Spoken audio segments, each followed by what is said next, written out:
Recently, I put out a video in which I detailed how I believed Black Desert Online was the dark horse of the MMORPG genre. Despite some noted flaws, I was genuinely positive about the game. I praised the uniqueness of BDO within the genre and how it carves out its own niche to provide an experience that other games can't. By all accounts, an all-around thumbs up for the game, and I'll stick by that assessment. This video is not going to be like that one. So here's your advanced trigger warning if you're averse to criticism. I love BDO. It's one of my favorite MMOs ever made, and I say that with complete honesty. There's so much I enjoy within the game, and so many things I could go into micro detail about why that is. I could heap loads of praise onto the game endlessly for a variety of reasons. But one thing you will never hear me list as a positive for this game is its monetization. I hate the way that Pearl Abyss monetizes this game.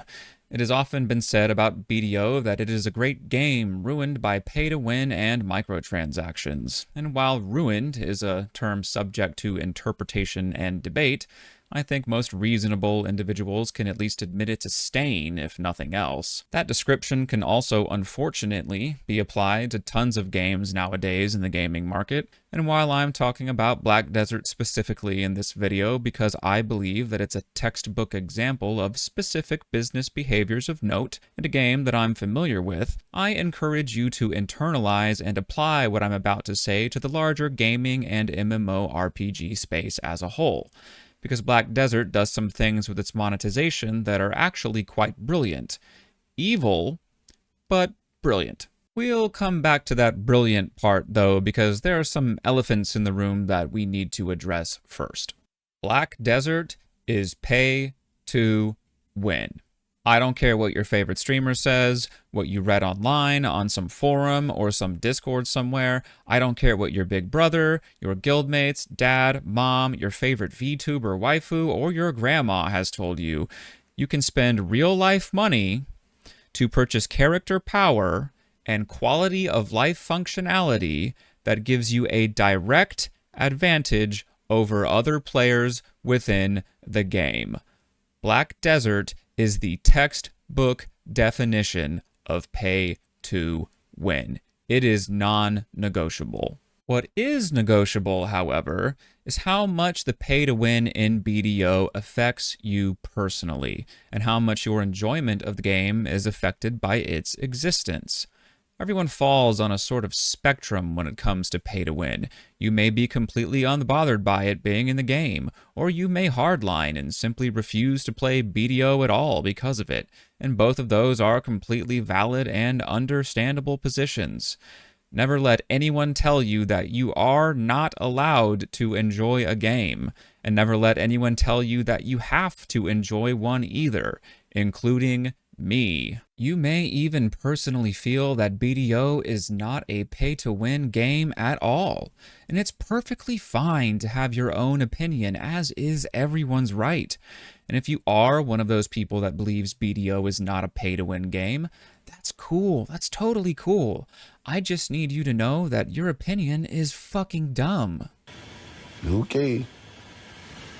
Whatever you say. I myself fall somewhere in the middle. I am acutely aware of how BDO's monetization works, and like I said, I hate it. But for how I play and interact with the game at large, I feel like its effects on me are not necessarily minimal, but outweighed by the positives of the gameplay. I've played BDO a lot over the years. My character list is pretty girthy. I love the world. I love the combat as much as anyone else. I love a chill grind session as much as the next guy. I have some classes that I feel deeply connected with, like my Hashashin. I dig the aesthetic, combos feel smooth, and turning my entire screen into tornadoes is sick. I even do a lot of life skilling on my Shy because I just enjoy a ton of aspects that the game has to offer. But a lot of people have been saying recently that BDO isn't as pay to win as it used to be. This statement is sort of true with some caveats. The developers have made good changes in recent years that are genuinely good for the game to make its monetization feel less oppressive and reducing the barrier of entry cost-wise for newer players, but don't get it twisted. There are two things that I feel compelled to point out here. Being less pay to win does not make the game not pay to win. And even though some of the game might be less pay to win now on some fronts, it's still a lot more pay to win than it used to be. I remember when the game released, and some of the most pay-to-win things players complained about were having 10% experience and skill XP bonus on outfits, and the ghillie suit, which hid your name from other players in PvP and gave you +1 gathering. I remember when the optional subscription fee value pack got added to the game. I remember when Artisan's Memories got added to the game. I remember when the campsite got added. I remember when the second and third optional subscription fees got added. I remember when Kron stones were added and the God's damned fairy. All things that still exist now that didn't used to. I could keep going on, but I think you get the idea. Don't get me wrong, though. I'm not against having to pay money to play a video game. Game development is not a charity. It's a business. And the developers deserve to be paid for their work that they do in providing you with a service. They need to make money somehow.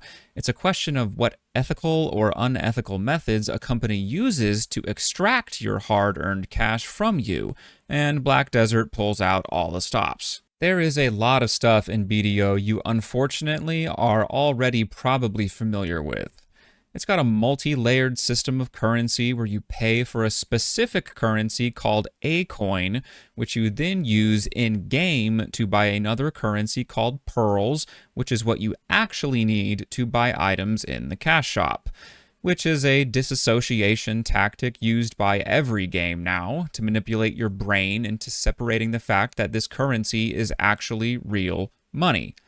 And, of course, the packages of currency are conveniently priced to be just out of reach of commonly purchased products, forcing you to purchase more than you need.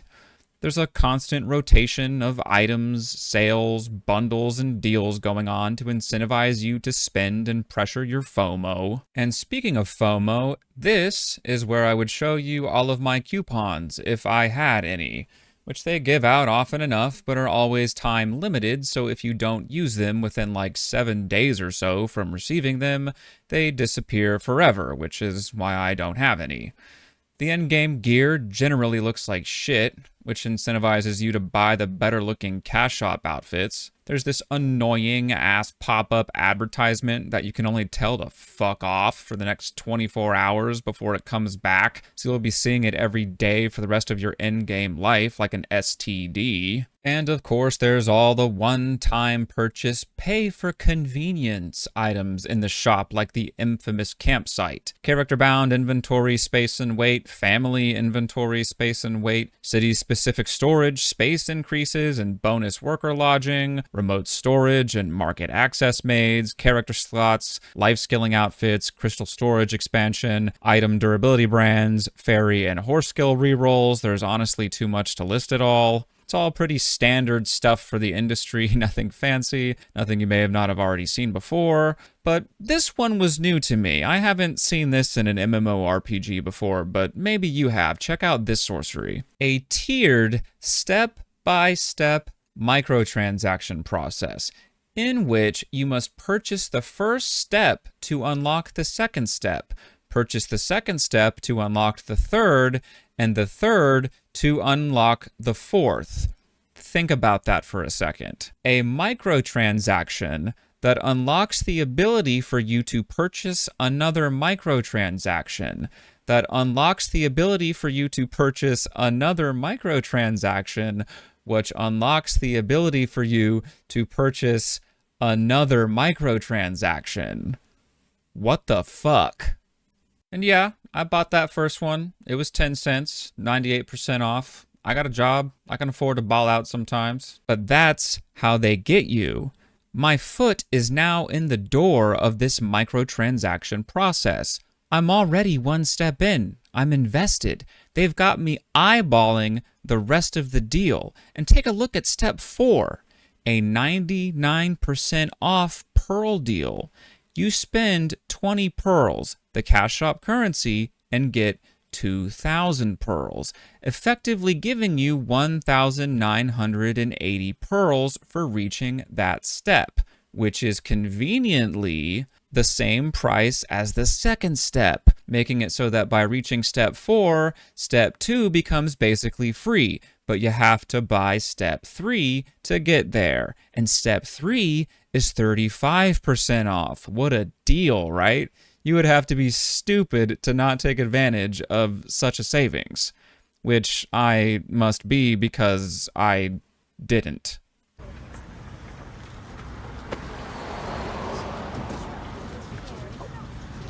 By Grabthar's hammer. What a savings. Oh, but act fast because it's only available for a short period of time, because of course it is. As fancy and as manipulative as all that is, as well as everything I mentioned before it, none of that is what makes Black Desert's monetization brilliant. These are just the standards at this point. I expect nothing less from the gaming industry now. What makes BDO's monetization brilliant, however, requires a bit of an explanation of how some of its economic systems in a particular enhancement item work. Allow me to backtrack a bit. Many cash shop items in BDO can be bought with real money and then sold in-game on the market to other players. This is one of the ways in which players pay to win in the game, directly trading real-world money for the in-game currency, silver, which is used to purchase basically everything. Items like the optional sub-fees, the value pack in particular, are highly sought after and pre-ordered by players on the market, as are other items like pets and outfits. Direct player trading is not allowed in BDO. All transactions must take place through the central marketplace. The price of items on the central market are also directly controlled by the developers. They set the value range for items, and as such, can determine and control the exact value of a cash shop item's worth in silver within the game's economy. This effectively makes it so that real-world money has a direct in-game silver value that is not determined by the players from supply and demand like the WoW token, but by the developers themselves. For example, at the time of making this video, a $34 outfit from the Pearl Shop has an effective in-game silver value of around 840 million silver. This amount can change and has changed frequently whenever the developers feel like adjusting it, so pay less attention here to the specific numbers and more to the concepts. Outfit costs in particular are important because of Kron stones. Some of you may already be familiar with what Kron stones are, but for those of you that are not, Kron stones are an important item used in gear enhancement in BDO. In BDO, when at specific gear enhancement levels, armor and weapons can downgrade when you fail to successfully enhance an item. This is extremely common, obviously, due to low success rates, and accessories like rings and necklaces can be destroyed entirely with a failed enhancement. Kron stones are used as an enhancement protection failsafe system. When using Kron stones during an enhancement, your armor or weapons will not downgrade upon failing, and your accessories will not evaporate out of existence, but instead have a chance to either downgrade or remain at the same enhancement level. They are also widely used in Dream Horse Awakening. Value-wise, Kron stones are worth using sometimes for some enhances and not for others. Regardless, they were a very sought-after commodity within the game and a large part of the economic system. Kron stones have a determined value because of how they are acquired in-game. They can be acquired from several methods. The developers will trickle free Kron stones to players through things such as limited events and login rewards, but the amount given in this manner is largely minimal outside of major events such as the game's anniversary or content releases. The second is by directly purchasing them from a blacksmith NPC in-game using silver. The third, and most important, is that they can be acquired by a process called melting, in which players will extract a set amount of Kron stones from a cash shop outfit and destroy the outfit in the process. Melting cash shop outfits for Kron stones is the most effective way to get them, and is so because the developers tightly control the value in silver of outfits on the central market.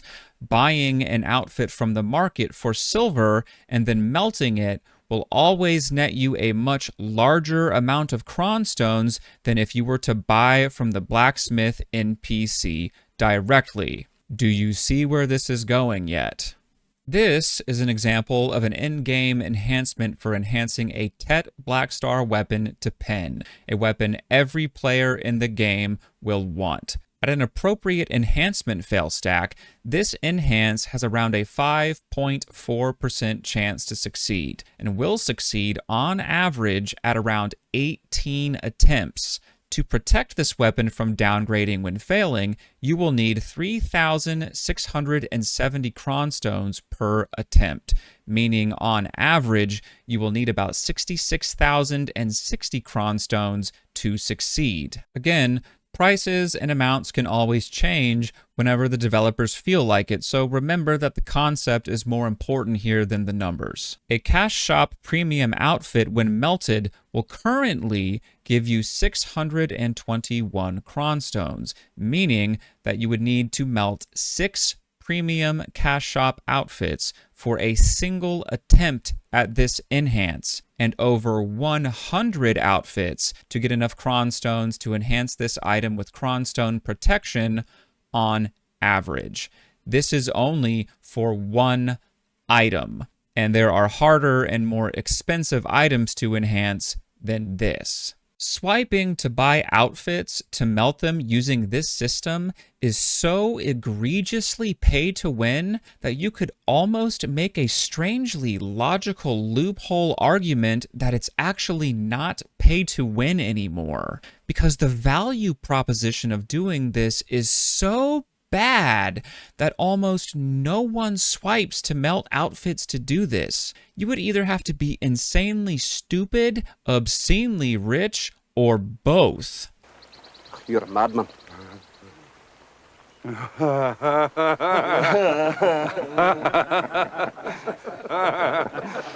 come to the right place then. This system is like a real-life casino, except it's worse.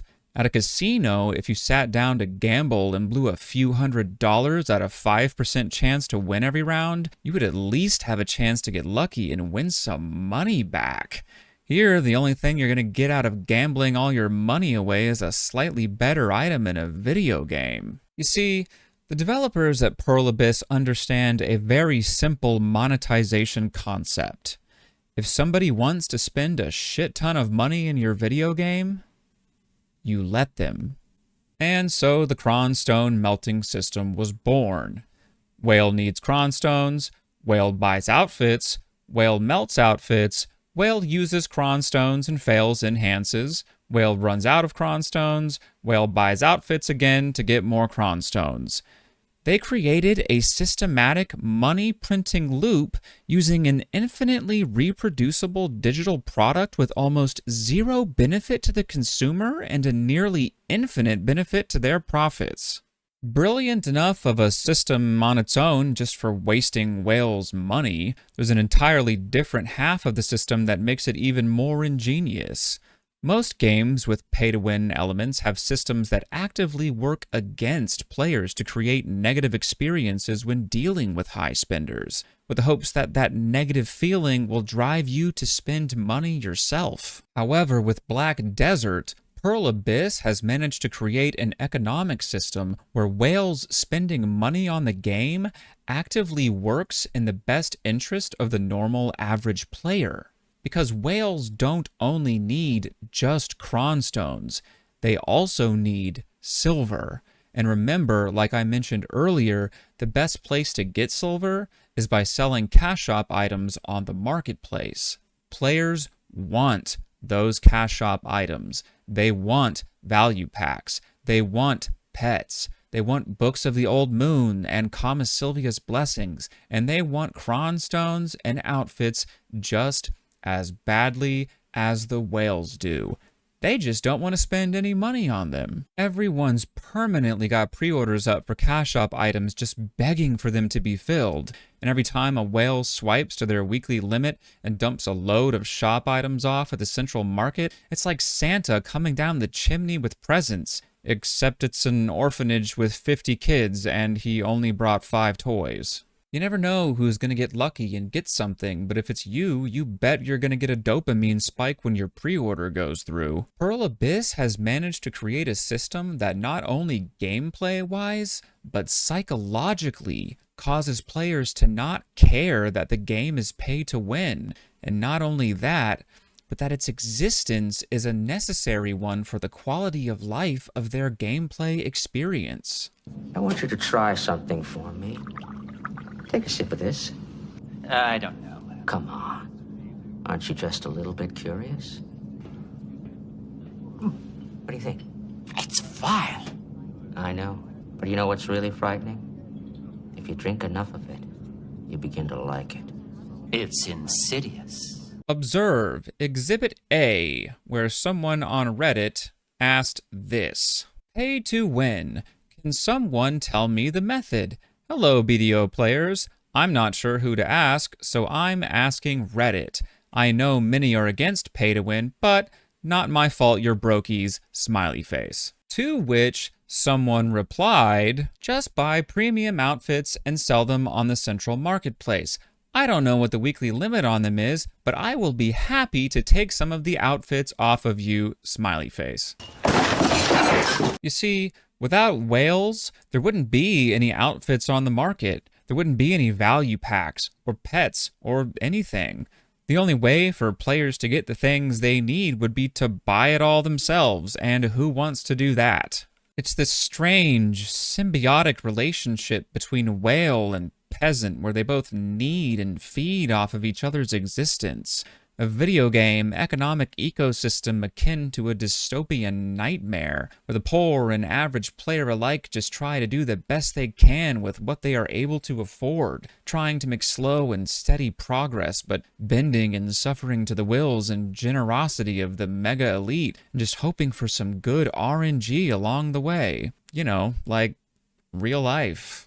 The entire system is designed so well as a profit generation machine that I honestly can't help but respect whoever it was that created it. The same way you might hate and despise a fictional villain for committing morally reprehensible acts, but still have to admit that their plans and actions sometimes are in fact brilliant. Except these are real people with real jobs, whose sole occupation is to find ways to make as much profit as humanly possible. And these people are damn good at their jobs. Black Desert, if anything, is proof enough that players really don't care about a game's monetization as long as the game is good. Just look at New World. Amazon Games created arguably one of the most morally upright and consumer-friendly new MMORPGs in the genre from a monetization perspective. But did anyone care? Did anyone praise Amazon for this? Did New World become a new standard for the genre? Of course not. Everyone shit on them because the game sucked. In the long run, the only thing players ever actually care about is if the game is good, and that is it. I play BDO because the game is fun. So do a lot of people. I hate how the game is monetized, and so do a lot of people. But I have long since given up being in conflict with the genre's monetization changes. If I like a game, I play it. If I don't, I quit. Simple as that. I have learned that it doesn't matter how little I spend in a cash shop or how many games I don't pre-order, I can change nothing. I remember younger me being so pissed when World of Warcraft introduced that stupid-ass flying celestial steed mount into their new cash shop back in Wrath of the Lich King, normalizing cash shop microtransactions in the subconscious minds of millions of players in the world's largest and most influential MMO. I remember thinking that it was going to be the beginning of a new war between players, publishers, and devs over monetization in the MMORPG genre. Except it wasn't the beginning of a war at all.